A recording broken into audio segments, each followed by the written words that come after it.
¿cuáles son estas resoluciones que están sujetos a impugnación dentro de los alcances que establece el artículo 404? Es decir, en audiencia. Si la defensa no está de acuerdo con esta resolución, o la víctima, de igual forma, no está de acuerdo con esta resolución, y solo se reserva el derecho de apelación, nótese, colegas, que esa reserva de apelación tiene otra connotación que está referido en el artículo 407, que es cuando se está desarrollando el juicio oral, se reserva ese derecho de apelación, que la va a realizar juntamente con la sentencia a modo de generar la apelación restringida respecto a defectos de procedimiento o defectos de sentencia previstos en el artículo 371. Pero cuando hablamos de un incidente como la objeción de querella, que es un incidente transversal, necesariamente debe apelarse la resolución una vez se haya terminado la emisión de esa resolución, cuando haya dispuesto el juez la notificación en función del artículo 160, última parte en audiencia. Entonces, la parte que pretende impugnar deberá señalar indicando que apela de esta resolución y no señalar se reserva el derecho de apelar. Antes de la modificación de la 1173, efectivamente, una resolución de esta naturaleza tenía un plazo de 3 días para ser impugnado, pero al haber sido modificado el artículo 404 con la vigencia de la ley 1173, necesariamente esa impugnación debe hacérsela en audiencia. Bien, ahora, cuando hablamos de nuestro eje temático respecto a temas transversales, en la tramitación en esta primera fase sobre excepciones e incidentes, vamos a tocar necesariamente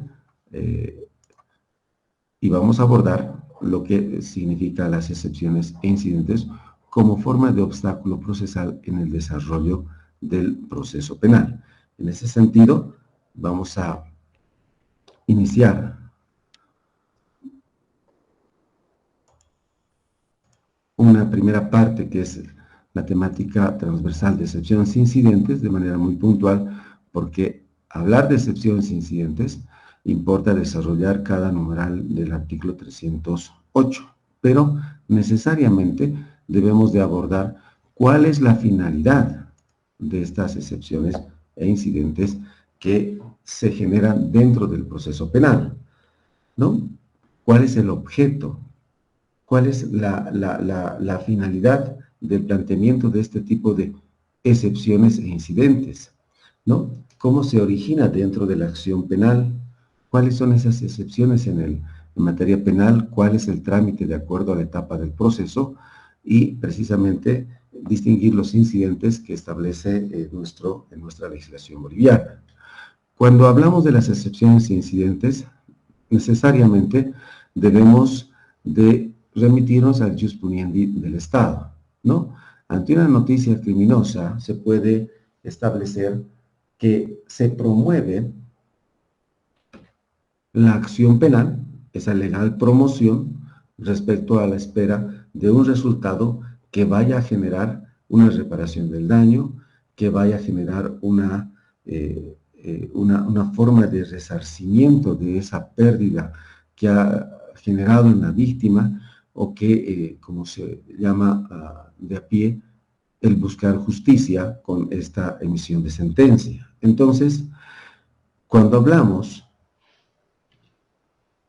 de la tramitación de un proceso penal, necesariamente debemos de analizar como un tema central el objeto del proceso penal, que la primera pretensión que se busca con la persecución y la sanción de la conducta delictiva es lo que se denomina la acción penal como tal.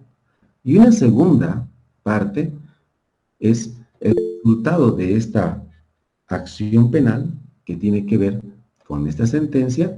A partir entonces del 126, una vez ejecutoriada, surge la necesidad que establece el artículo 382 con la reparación del daño. Y es que el artículo 14 ya nos ha indicado de que de una acción surge una acción, el proceso penal, para sancionar esa conducta de la persona. Y por otro lado, la reparación civil que siempre debe ser satisfecha en los casos que se establece la existencia de una culpabilidad y ha sido probada en sentencia ejecutoriada. Entonces, estos niveles de la acción penal debemos de encontrar distribuidas en las facultades o poderes del Estado y la víctima. Y entre ellas, además de la acción pública, además de la acción penal a instancia de parte, nos referimos a la acción penal privada que ha establecido en su procedimiento, ¿no? En el artículo 18, concretamente, respecto a que en estos casos la víctima es el principal actor respecto a quien debe promover de manera particular esta acción penal de forma exclusiva, ¿no? Conforme al procedimiento especial que regula la ley adjetiva. Y ese procedimiento se establece en el artículo 375, donde no participa el representante del Ministerio Público, ¿no? Entonces, dentro de este proceso penal, ¿no? De acuerdo a los conjuntos de actos regulados por la ley procesal, dirigidos a conseguir en esa dirección que ejerce la autoridad jurisdiccional respecto al conocimiento de un hecho, de un delito, acerca de las particularidades que surgen en la tramitación de ese proceso, el Estado lo que hace es activar todo el monopolio de ese jus puniendi para establecer o restablecer un derecho que ha sido quebrantado, ¿no? Y efectivamente esa finalidad se encuentra también respaldado a partir del bloque de constitucionalidad, artículo 410, pero también a partir del control de convencionalidad que establece el artículo 256 y 13 del Código de Procedimiento Penal, ya que la autoridad jurisdiccional está obligado a aplicar, ¿no?, un control de constitucionalidad a tiempo de emitir una resolución, pero también de complementar con el control de convencionalidad que establece el artículo 13 y 256 como parte de una resolución que va a circunscribir una fundamentación y una motivación desde y conforme a una interpretación razonable, ponderada, que va a derivar en un resultado. Y es que no solamente se va a tomar la normativa positiva interna, sino también la que establecen los tratados, convenios internacionales, y a las que estamos adscritos como Bolivia, ¿no? Entonces, cuando hablamos de las excepciones e incidentes, debemos de analizar también cuáles son sus características. Entre ellas está la instrumental, porque materializa el derecho sustancial, mediante él se aplican las normas del derecho sustantivo por delegación del Estado. Resulta ser público porque regula la intervención del Estado en su tarea de mantener la convivencia social, ¿no?, la estructura de los órganos estatales a través de los cuales se solucionan los conflictos emergentes del delito. Resulta autónomo por cuanto obedece a exigencias propias y cánones particulares, y vamos a revisar respecto a estas excepciones de forma general cuáles deben ser analizados incluso de oficio por la autoridad jurisdiccional y cuáles bajo el principio dispositivo por la parte. Entonces, cuando hablamos de un derecho no convencional, ¿no?, necesariamente está regulado dentro de la actividad procesal que está a cargo del Estado, los entes como el órgano, el Ministerio Público y necesariamente el órgano judicial. Ahora, la finalidad, necesariamente tenemos que hablar sobre la materialización de la acción penal, ¿no? Cuando se constituye o se activa la pretensión penal, se debe o se define, ¿no?, esa declaración manifiesta de seguir esa acción penal en contra del imputado a fin de procurar una sentencia que determine la responsabilidad de esta persona, ¿no?, y que efectivamente va a ser sancionado con restricción de libertad o la aplicación de una medida de seguridad. Esto dentro de los alcances que establece el artículo 25 del Código Penal, para que con esta sanción pueda ser reinsertado a la sociedad, ¿no? Y la segunda parte, que es la finalidad civil, viene a ser la reparación de los daños causados por delito a través de una demanda de reparación del daño, donde la autoridad jurisdiccional debe analizar fundamentalmente lo que es el lucro cesante, el daño emergente y en los casos de violencia de género, el daño moral que va a ser calculado en función a los hechos que han derivado como consecuencia de una sentencia ejecutoriada en esta tramitación. Y ese es también un trámite especial del que seguramente habrá un espacio dedicado a establecer sobre el procedimiento de reparación del daño, que eventualmente hasta que se emite la resolución y esté ejecutoriada, se aplican las reglas del procedimiento penal.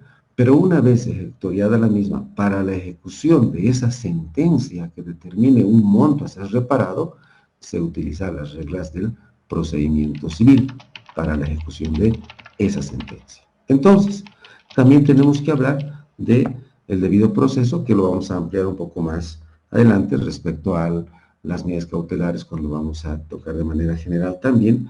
Entonces, cuando hablamos ya ingresando a las excepciones incidentes, se tratan de medios de defensa, ¿no? Conforme a la sentencia constitucional 1371/2005, como la sentencia básica, respecto a cuál es la finalidad o qué caracteriza las excepciones o incidentes, ¿no? Se tratará de un obstáculo, ¿no? Hay que analizar entonces cuál de estos numerales del artículo 308 se enfoca a paralizar la causa o a extinguir la causa, ¿no?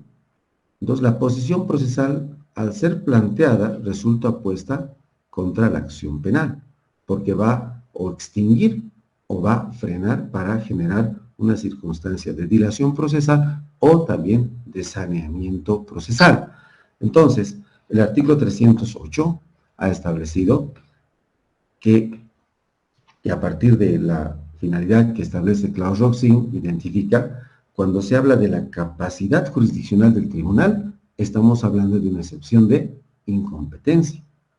Cuando hablamos de perseguibilidad del hecho concreto, en la vigencia, en las características de ese hecho que está puesto en conocimiento, puede surgir la prejudicialidad, porque se requiere un antejuicio para poder continuar la tramitación de la causa, o una forma extintiva respecto a la prescripción, ¿no?